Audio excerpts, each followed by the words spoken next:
The no-code revolution is changing the digital economy right before our eyes.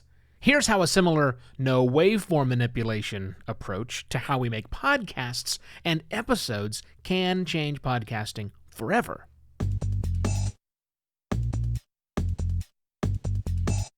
Hello and welcome to another Podcast Pontifications with me, Evo Terra.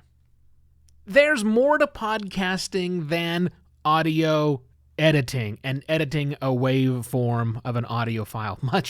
Much more. Yet the ability to manipulate an audio file remains the biggest stumbling block I've seen, sometimes making it a complete non-starter for people who want to get into podcasting. And you know what? Maybe we don't need to manipulate audio waveforms anymore. I know that's a crazy, heretical thought, but bear with me for just a moment as we talk about the future of podcasting as I reboot, and actually just launch Season 3, if you will, of Podcast Pontifications. We might want to think about this big, heady topic. If you're not familiar with the no-code revolution in all sorts of development, it's just that. You don't actually write any code whatsoever. But that doesn't mean that just anybody can throw together a website really quickly. No, that's the old WYSIWYG editors of the late 90s, early 2000s, which were utter and complete garbage. No, this no-code revolution is letting designers, really, create web pages without having to know the intricacies of HTML. But it goes much beyond that. You can use no-code to develop chatbots. You can use no-code to develop apps that go on mobile devices or work in browser to do very specific things. So the no-code revolution means you don't really have to know a programming language because in the decades we've had programming languages, lots of libraries have been built, lots of things. That stuff slowly dissolves its way into the background, all the text that doesn't look like very great things, and lets people who are better interface designers come forward because they just pull the tools that they need. And it sounds really weird until you've actually done it. And then once you do it, you quickly learn that, wow, these new no-code tools are really powerful. Which makes me think about what's that similar revolution in podcasting. And I think our version of code, when it comes to podcasting, is that waveform. And the ability to manipulate the waveform to make it do what we want it to do, as I said previously, is a big stumbling block. Lots of people who want to tell great stories are just not into editing audio the way that you and I, the working podcasters out there, edit audio. They're not interested in learning professional DAWs like Hindenburg Journalist Pro or Audition or even Reaper, or even the cheap stuff that's free, Audacity and GarageBand. It lets you make a lot of mistakes with your audio. It really does. But you can also do a lot. I know plenty of professional engineers who do a lot with audio using Audacity or GarageBand. So it can totally work that way. I'm not saying that it can't. But I want us to think about a no-waveform manipulation approach to podcasting because I think it's coming. We already have some tools out there right now, and I'm not endorsing any of them, so I'm not mentioning any of them. If you know how to reach me, you can reach me, and I'll give you some insight on that. But there are lots of tools that make it easier to make a podcast episode without ever really editing a waveform. Now, that can be garbage, right? That can be utter garbage. There are plenty of tools that allow you to record quickly on your mobile phone and load a podcast episode up to the web. I'm not talking about tools like that. That's just choosing to be lazy and not editing your work. I still think you need to edit. I still think a podcast episode is best when it is constructed, manipulated properly. Not always. There are certain cases where it can be. But there's just a lot more creativity you have as a podcaster when you are doing some production level of work. So if we remove the chore of waveform manipulation and change it to where anybody, well, not necessarily anybody. See, I think that's the big difference. No code doesn't mean you, the person sitting at home, can create a wonderful program. You still need the theory. You still need to think about things, and you need to design something. It's really about design.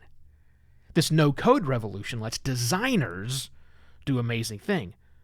So think about it in a podcasting way. What about podcasting designers? What about designing a podcast, which is what I think a lot of the high-end podcasts, especially the high production value podcasts, they're really more designers. Where designers with the no-code revolution they're really interface designers. Because that's what you're dealing with. You're not dealing with, no human deals with the underlying code of an app, a web page, really. It's all presented in a display layer. So that's why designers in the interface layer can do good work.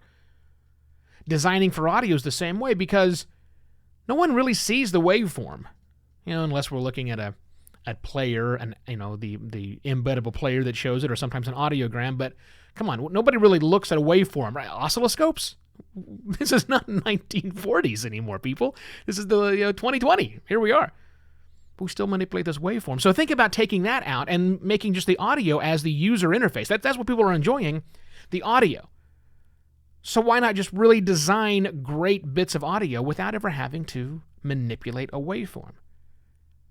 It's happening right now. And it's just getting started. I mean, these tools are less than a couple of years old, really. And mainstream adoption really hasn't got them. So for working podcasters like you and me, who already know how to manipulate waveforms, I think we still keep manipulating our waveforms. There's no reason for us to really change for the projects we're working on today. What we can do as working podcasters is we can start embracing these tools and start trying these tools out on our next project. Not what we're doing right now. We don't want to hurt the sound. We don't want to impact what we're doing. We've got that figured out. But we need to think about things from what new tools can we learn? What new skills can we learn? What new things, how can we let our wings spread more if we're not in a waveform editor making our changes? It'll change our perspective, I think. And for the working podcasters who contract out with people to do their waveform editing, which I know a lot of people do, now you suddenly have a whole new skills, people with skill sets you've not really worked on before. You've not really worked with before. Because what if you don't need someone to really manipulate the waveform if you have these software, these other pieces of, they're all software, right? That's going to help you or somebody else on your team.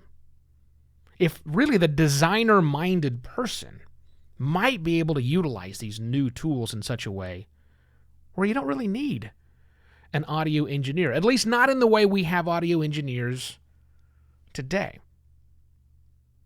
So maybe that's something you could pursue as well. Maybe you're great at designing podcasts. You've got these great ideas in your head, but you can't really do all the audio engineering work.